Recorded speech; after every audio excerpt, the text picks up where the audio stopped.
Dear students, स्वागत है आपका अपने यूट्यूब चैनल आरकेएस कॉमर्स में। आज मैं आपके लिए बीकॉम के जो 4th सेमेस्टर है उसके जो कंपनी के प्रकार यानी कि सेकंड चैप्टर है उसको ही लेके आई हूँ। तो आज हम आपको बताएंगे कंपनी के प्रकार। ठीक है, तो इसमें आप देख सकते हो कि आपकी बुक में जो आपका सेकंड चैप्टर है उसका नाम है कंपनी के प्रकार यानी कि कंपनी का वर्गीकरण भी कह सकते हैं। इसमें आपको कंपनी को 6 भागों में विभक्त किया जा सकता है। ठीक है, इसमें आपको बताया कि कंपनी को 6 भागों में विभक्त किया जा सकता है। अब वो 6 विभाग में हम आपको बताया था कि कौन कौन से होंगे। जैसे कि होगा आपका समावेलन के आधार पर, फिर आपका सेकंड होगा दायित्वों के आधार पर, फिर आपका हो सकता है कि सदस्यों की संख्या का आधार, फिर आपका जो होगा वो होगा स्वामित्व का आधार, फिर आपका जो अगला है वो होगा इकाई की स्वतंत्रता का आधार, फिर आपका लास्ट होगा जो है राष्ट्रीयता की आधार। ये आपको 6 प्रकार की कंपनियां दे रखी होंगी। अब मैं आपको बता दूं कि जो पेपर में मोस्टली कंपनी पूछी जाती है वो होती है आपकी 2 तरह की कंपनी। इन कंपनियों में भी आपके अंदर 2 या 3 कंपनी के बारे में और बता रखा होगा।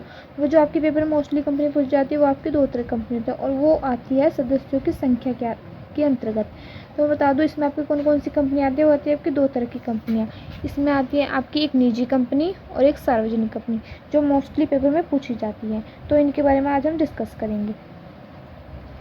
इसके आप देख सकते हैं निजी कंपनी जिसे प्राइवेट कंपनी भी कहते हैं। ठीक है, अब जो आपकी प्राइवेट कंपनी होती है इसमें आपके कंपनी अधिनियम 1956 की धारा 3 के अनुसार निजी कंपनी से आश्चर्य ऐसे या ऐसी कंपनी से है जो अंतर्नियमों द्वारा मतलब जिस कंपनी में ये सब बातें होंगी वो एक निजी कंपनी कहलाएगी। ठीक है, जो होता है कि ये अपने अंशों के हस्तांतरण पर प्रतिबंध लगाती है। ठीक है, मतलब ये जो अपने अंश होते हैं उन पर हस्तांतरण नहीं करती। ठीक है, अब सेकंड है आपका कि अपने सदस्यों की संख्या अधिकतम 200, इनके न्यूनतम तो 2 होगी, इनके कम से कम 2 और ज़्यादा से ज़्यादा 200 तक सीमित कर सकती है। ठीक है, इससे ज़्यादा निजी कंपनी में सदस्य नहीं हो सकते। फिर आपका जो नेक्स्ट है कि कंपनी इनके अपने अंशों, जो निजी कंपनी होता है वो अपने अंशों तथा ऋण पत्रों के लिए जनता को निमंत्रण नहीं देती। ठीक है, क्योंकि वो जनता को नहीं कहती कि हमारे जो ऋण पत्र हैं इनके अंश हैं उनको निर्गमन करो। ठीक है, फिर आपका जो नेक्स्ट है कि अपने अंतर्नियम स्वयं तैयार करती है। ठीक है, जो अपने अंतर्नियम होता है निजी कंपनी स्वयं तैयार करती है। फिर आपका है कि अपने नाम के आगे प्राइवेट लिमिटेड इनके शब्द जोड़ना अनिवार्य है। जो निजी कंपनी होती है उसे अपने नाम के आगे प्राइवेट लिमिटेड शब्द जोड़ना अनिवार्य है।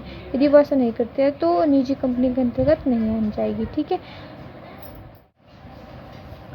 अब आपके आता है सार्वजनिक कंपनी यानी कि पब्लिक कंपनी।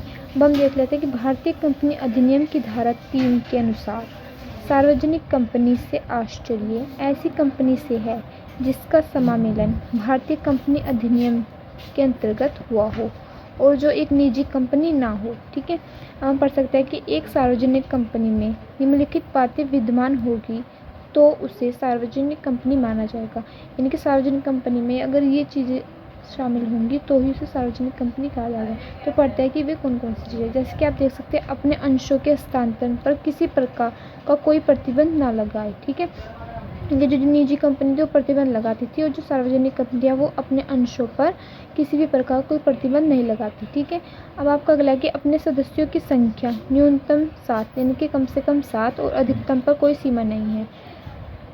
तो फिर आप देख सकते हैं अपने अंशों व ऋण पत्रों के क्रय के लिए जनता को आमंत्रित करती है। ठीक है, जो निजी कंपनी थी वो आमंत्रित नहीं करती थी, लेकिन जो सार्वजनिक कंपनी है वो अपने अंशों और ऋण पत्रों के क्रय के लिए जनता को आमंत्रित करती है। ठीक है, अब आप देख सकते हैं कि आपको थोड़ा बहुत तो समझ आ जाएगा कि निजी कंपनी और सार्वजनिक कंपनी क्या है। ठीक है, आगे के चैप्टर में आपको डीपली पढ़ाया जाएगा कि निजी कंपनी और सार्वजनिक कंपनी में क्या अर्थ है। ठीक है।